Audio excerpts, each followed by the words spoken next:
my co-host Tinia Bland, and we have a great show lined up for you today. We're at our new digs at the Brightside Tavern in Jersey City, which is at the crossroads of the city between uptown and downtown. We have a live audience.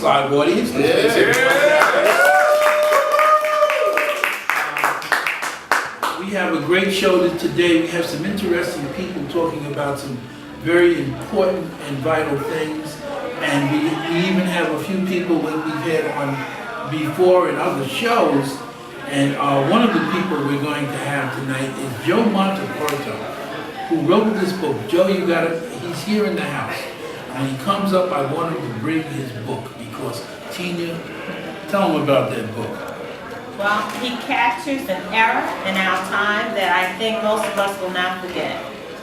A time of afros, dashikis, good music. Oh yeah. And the interesting thing is Joe is Sicilian. He moved here he's a transplant in New Jersey from Brooklyn. We got a lot of those here in this town. And he moved to this sleepy little town called Roselle, which was so conservative that he had one of his neighbors dressing up as a pilgrim. And it was just a very quiet place. And then something happened. They started bussing in the black people.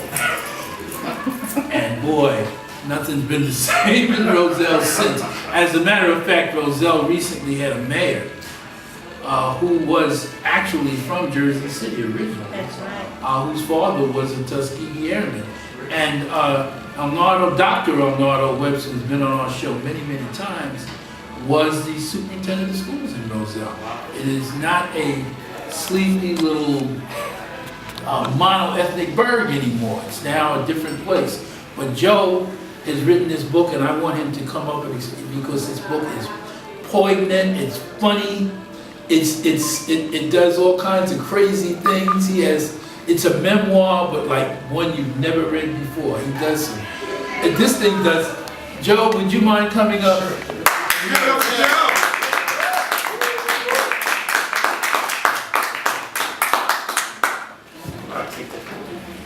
Right. Okay. Hey, Earl. Hey, Joe. How you doing? Let me have this. Sure. Tinia, hold on. This is the book, The Edge of Whiteness. And I mean, in many ways, this is Joe Montaperto. As you can see, Joe is a Sicilian Italian. He could be mistaken for something else, but he's a Sicilian Italian. And The Edge of Whiteness is about his excursion through life in Roselle High School and crazy things he did, like the Cheerios. Oh, the raisin bran. The raisin bran. Right. And then closing the box back. Breaking into people's houses. Breaking into people. It wasn't, I know that sounds crazy, but that's the kind of book this is. Or the fact that Joe came to Jersey City and became an African American for a while. I was an African American for quite a while. In high school. I was Joe, this book takes so many hairpin turns, romantic turns, because there was a young lady, Puerto Rican girl who was also addicted. Heroin addict. She was a beautician, incidentally, and she really, as we would say in the old days, yoked his mind. And then he somehow, in this book, gravitated to this place where he was buying clothes, because where his mother was buying clothes. She was not even buying them. We were in the poor period at that point, so it was like clothes from in the black trash bags from relatives, Salvation Army, whatever. They were the worst clothes. And let me tell you, Joe ended up being how do I say, a black militant? Is that I got the black clothes at the time, Swedish knits, the whole thing. And a devotee of Malcolm X. I got into Malcolm In X. his back pocket, right? And Malcolm X with me all the time. Well, I think that it brings us to a time that we want people to be. Where it shows us that you don't have to take on the negativity that some of us do, especially with races, that we can open our minds and we can experience everything. That's what I got from it. He wasn't bound by anything, and I think to your father's dismay. Very much so. Describe the scenes. There was one scene in the book The that coming down the stairs, that's mine. you keep it up, about him at the breakfast, and him at the supper table with his fro, and his father looking at him. What do you think you're doing? And your sister said what? Well, there was a Christmas dinner when all the relatives, the Sicilian relatives, came over from Brooklyn, and it was always kind of like a big, bacchanal type of thing. And all of a sudden, they were talking about Jesus, I think, and I said Jesus was black. He was a Hebrew. And he was the first of the Hebrews. Those Hebrews were black, and that started a whole big thing. And it got only more intense from there. Well, you know, and your sister said Joe thinks he's about to mix. Well, they think he's Shaft. He thinks he's Tell them Superfly. why. You're coming down the stairs in this outfit. I wore all the Superfly clothes. I did. I had Swedish knits. I had the pointy patent leather shoes. I had the silkscreen shirt. That was my real hair. That was the fro, the earring, the pimp glasses. I had everything. I'm telling you folks, you can still get this book on Amazon. Yeah, everywhere. It's a new corrected version. Right there's the new corrected version because there was mistakes in the first one, typos and mistakes. So it's all cleaned up, and now it should be good reading there. I am telling you, we brought Joe on our first. I think you were one of our first guests in the old studio, and after he finished his segment of the show, he had bought books. He had bought me a book. I couldn't even get it out of the place. People just literally took it. I think it was funny. It was interesting. I tell you, you've got to read this book. I am a big fan of this. Thank you. You're working on another.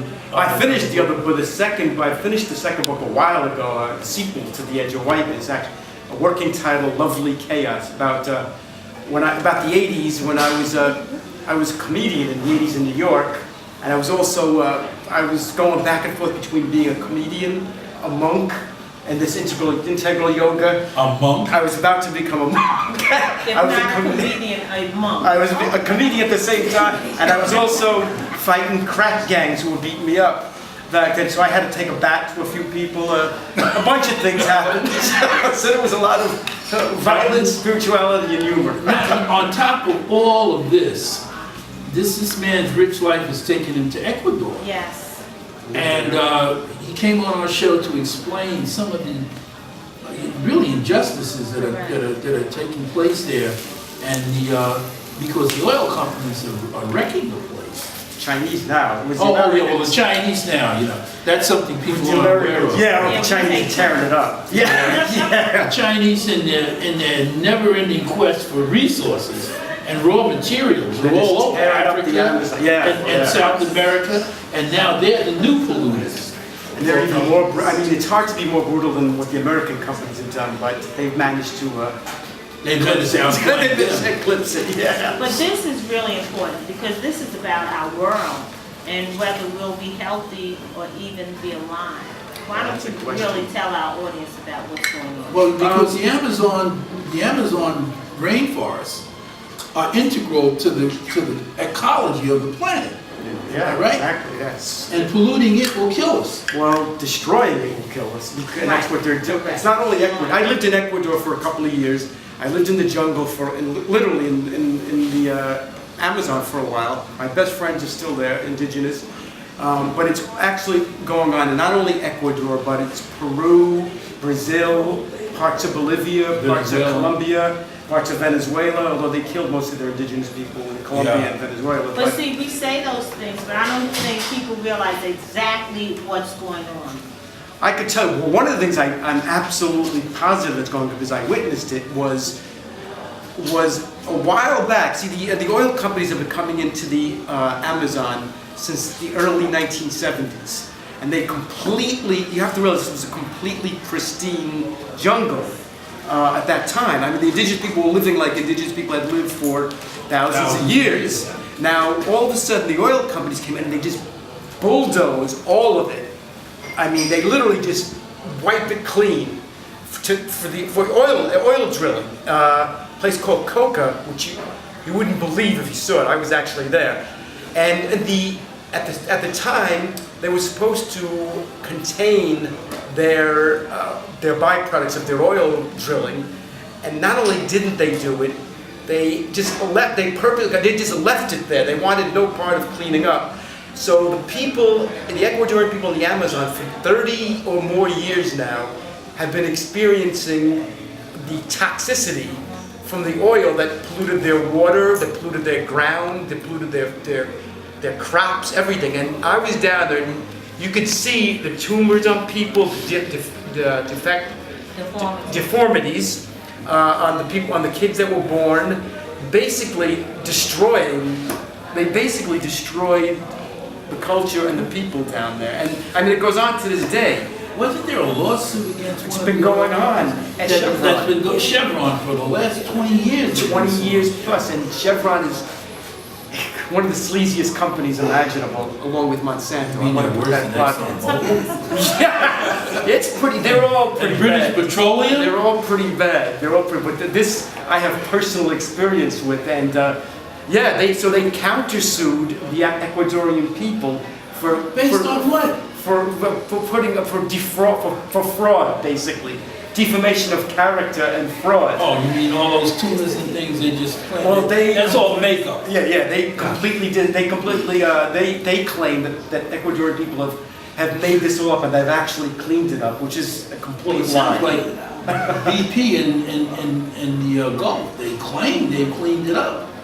But I've seen several documentaries that say, yeah, it's still there. But I think the point is not whether or not you clean something up. It's what you allow to happen to our earth, and that we are not aware of what's going on because we need to educate ourselves to these things. If you just go into Facebook and you could put Monsanto, because that's another big company. You could put anything involving Monsanto, anything involving Chevron, and lots of groups will come up. Anything regarding rainforests. You could put in the Pachamama Alliance is a very good.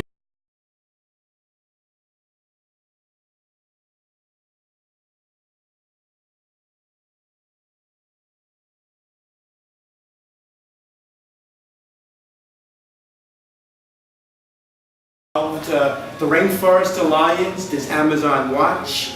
There's a lot of these organizations that are there's clean water people, and it's really right, because, sad if you see it. We sort of glimpse this every now and then, but we're not actually being made aware of it. We've got to take a break, Joe. Sure.